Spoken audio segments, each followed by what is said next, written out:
জবাই করলে কেমনে জবাই করতে হয়? বিসমিল্লাহি আল্লাহু, এই আল্লাহর নাম কি দিতে পারছি না? তখন নাম দিতে গোপনে এদের খানকা বানায় আগে মানুষকে বুঝাইছে। কথা বুঝতে পারছেন? এরপরে মসজিদ করার উপযোগী হয়েছে। এই জন্য আল্লাহ পরিচিতকে অনুসরণ করা লাগবে। আমার বাবারা, এই কোরআনুল কারীমের মধ্যে আল্লাহ বলছেন যালিকাল কিতাবু লা রাইবা ফীহি হুদাল লিল মুত্তাকিন। এই কোরআনটা হলো এমন একটা কোরআন যার মধ্যে কোনো সন্দেহ নাই। এটা মুত্তাকিনদের জন্য গাইডলাইন। বলেন কার জন্য গাইডলাইন?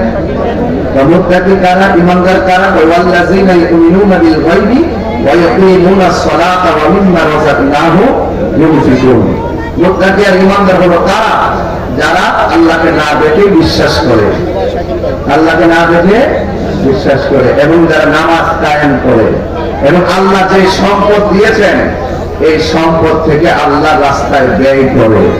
আমার দেশের মানুষ পাঁচতলা বিল্ডিং এর টাকা খরচ করে অ্যাভেলেবল, কিন্তু ভালো কাজে তার টাকা খরচ করতে চায় না। কথা বলেন ঠিক কিনা?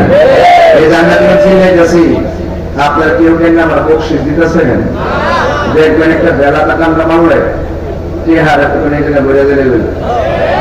আল্লাহ বলছেন আল্লাহ বলছেন যারা ভালো কাজ করবে তাদেরকে সহযোগিতা করো, এবং যাদের অন্তরে আল্লাহর ভয় থাকবে তাদেরকে সহযোগিতা করো। ওয়ালা তাআবানু আলাল ইসমি ওয়াল উদওয়ান, যারা গুনাহ কাজ করবে, যারা পাপ কাজ করবে, যারা অন্যায় কাজ করবে তাদেরকে সহযোগিতা করিও না, এবং যারা সীমা লঙ্ঘন করে তাদেরকে সহযোগিতা করিও না। সীমা লঙ্ঘন কি জিনিস আপনারা অনেকে বুঝবেন।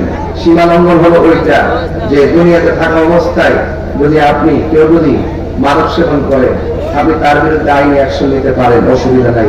কেউ যদি মাকে কষ্ট দেয়, মাকে লাথি দেয়, সামাজিকভাবে তার ধৈর্য নিয়ে বিচার করতে পারেন, অসুবিধা নাই।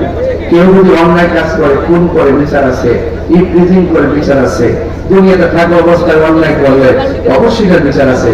কারণ আপনি এটা এই কাজগুলো আপনি যত করবেন তত আপনি ভালো একটা কাজ করলেন। আর সীমালঙ্ঘন কি? সীমালঙ্ঘন হলো একটা মানুষ অন্যায় করো, যাই করো, লোকটা মারা গেছে, তখন আপনি তার বিচার করতে পারেন না। এই বিচার করবে কে? আওয়াজ করেন, করবে কে?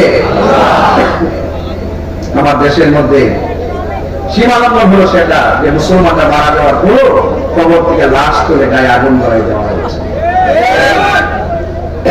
এটা কি বলে? সীমালঙ্ঘন। এই সীমালঙ্ঘন করা যাবে?